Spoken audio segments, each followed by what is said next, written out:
Bonjour ou bonsoir. Voilà, il y a quelques jours, je vous ai parlé du lâcher-prise.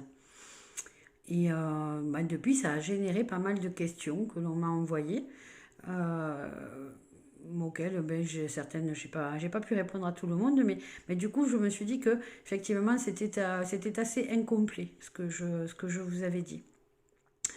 Euh, Parce que le lâcher prise implique un travail sur soi que tout le monde n'est pas forcément prêt à faire. J'ai souvent cette question qui est revenue où on me dit mais j'ai beau tout faire pour lâcher prise, pour ne plus prêter attention à certaines situations j'essaie de me conditionner à autre chose, à d'autres pensées, mais toujours tout me ramène, ils me disent, ces personnes-là me disent, je me sens comme aspirée par certaines situations. Ce sont des situations qui tournent et retournent dans ma tête, etc. Donc, alors j'ai beaucoup aimé parce il y en a deux, trois qui ont employé ce terme, aspirer. Je me suis sentie aspirée. Je me sens, voilà, prise vraiment au piège de quelque chose. Alors, évidemment, il y a un travail qui est essentiel à faire, hein. C'est un travail de connaissance de soi. Savoir qui on est, ce qu'on donne de nous, ce que l'on peut recevoir. C'est vraiment se connaître, connaître nos propres défauts, connaître nos qualités, être capable finalement de lister un portrait et un profil de nous-mêmes et se servir de tout ce qui peut être une force finalement. La première chose sur laquelle il est impératif de travailler, c'est sur la colère. Tant qu'il existe une colère par rapport à une situation, il est impossible effectivement de lâcher prise. Voilà, c'est quelque chose qui est totalement impossible. Donc, du coup, c'est pour arriver à ne plus générer ces colères-là, il faut donc avoir effectivement un peu lâché prise, mais surtout il faut avoir pris assez de recul. Le recul, il n'y a pas, c'est pas forcément un lâcher prise immédiat. Le recul, c'est se mettre dans une situation d'observation de la situation. C'est être capable effectivement de regarder ça d'un petit peu plus loin, de se remettre en question et d'essayer de mettre le point effectivement sur ce qui ne va pas. Euh, Tout ça, c'est un travail qu'on doit faire soi-même. Donc déjà, pour pas se sentir aspiré dans une situation, pour pas se sentir prisonnier finalement de quelque chose, la première des choses à faire, c'est euh, de se trouver une position à l'extérieur du problème. C'est se dire et se convaincre, mais vraiment se convaincre complètement que on est un individu à part entière, un individu qui n'a pas la nécessité et le besoin des autres.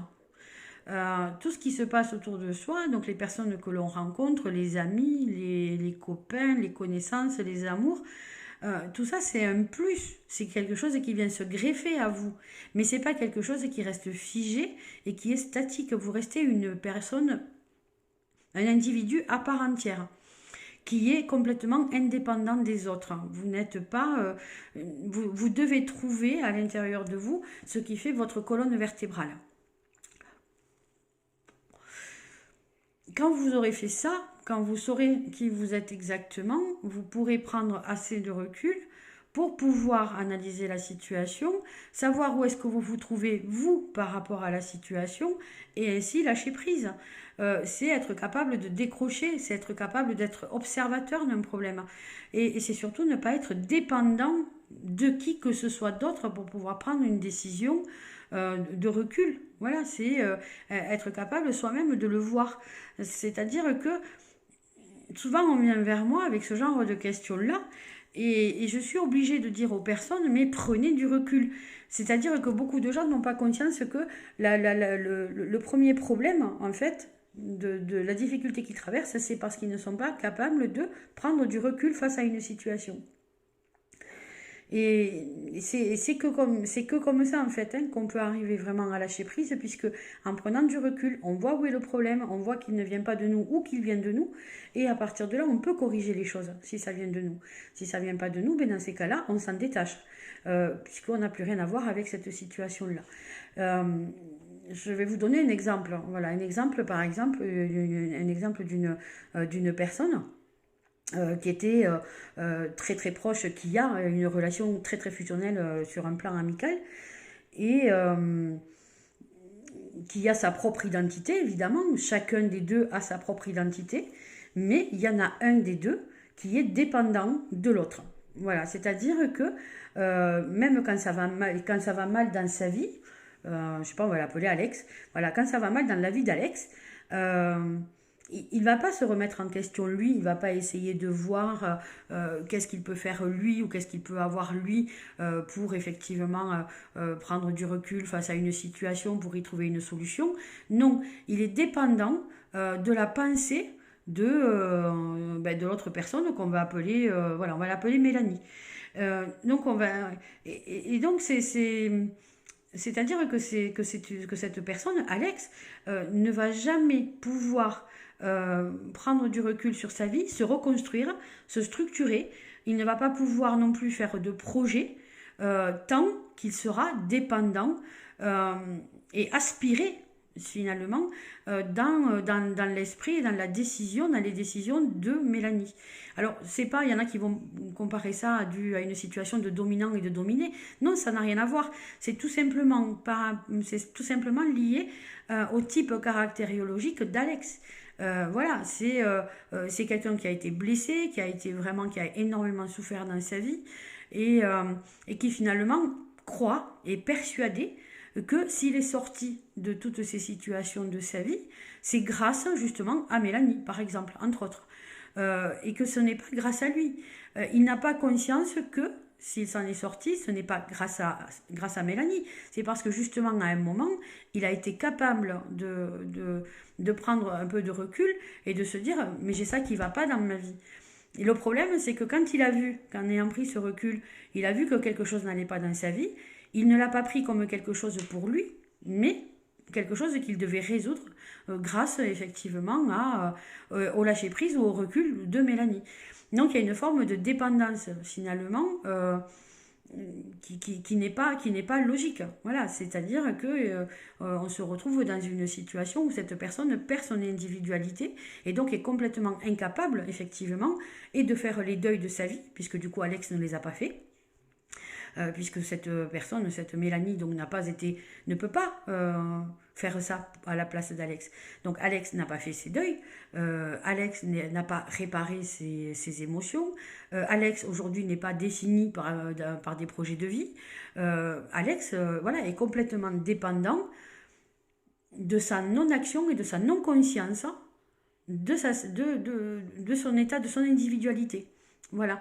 Et donc effectivement, tant que cette personne-là, tant que Alex n'a pas cette prise de conscience donc liée au recul, et tant qu'il n'aura pas eu ce recul suffisant pour voir que finalement il est dépendant, son état d'esprit est dépendant forcément de l'état d'esprit de quelqu'un d'autre, il ne pourra pas lâcher prise par rapport à sa vie et il ne pourra pas faire ses deuils.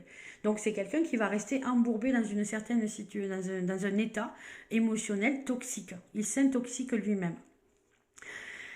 Ça, c'est un exemple dans le cadre de l'amitié. On peut le retrouver également dans le cadre de relations amoureuses. Et certains vont mettre ça après sur le compte de, voilà, je suis avec un pervers narcissique, etc. etc.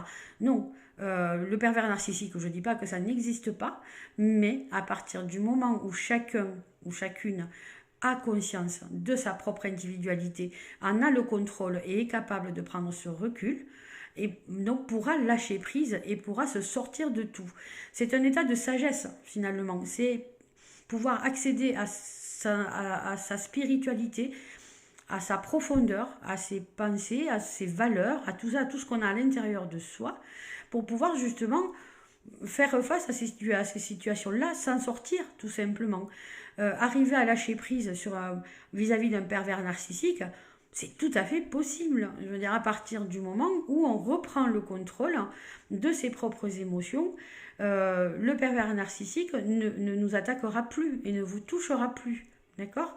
Il vous touche parce que les émotions viennent se mélanger dans tout ça.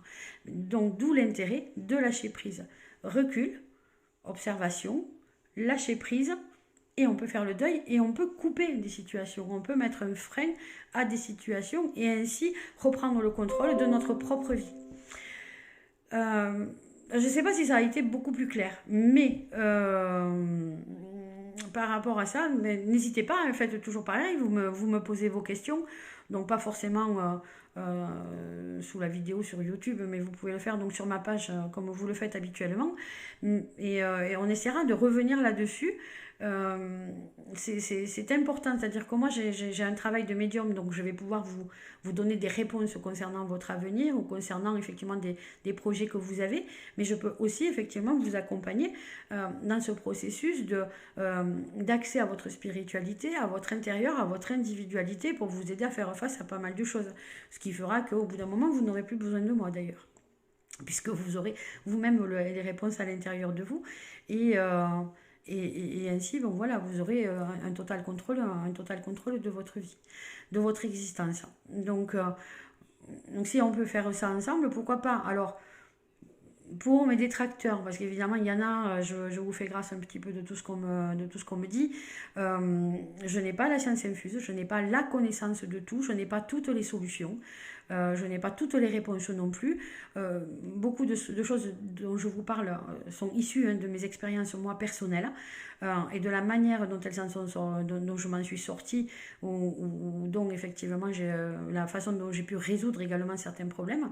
Donc ces expériences-là me permettent aujourd'hui de pouvoir vous transmettre quelque chose. C'est un acte sans condition, c'est un acte inconditionnel, c'est un acte d'amour, donc prenez-le comme ça.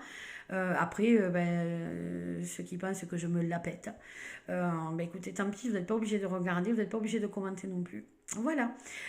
Sur ce, je vous souhaite une très très bonne nuit. Je reviendrai vers vous avec d'autres choses, toujours dans la même lignée, puisque je vous l'avais dit, on parlera très bientôt donc du libre arbitre de chacun. Mais on reviendra également sur cet accès à la spiritualité, à notre spiritualité intérieure, à notre individualité, puisque c'est quand même très important. Voilà, je vous souhaite une très très bonne journée, nuit, après-midi, en fonction du moment où vous verrez cette vidéo. Et je vous embrasse et à très bientôt.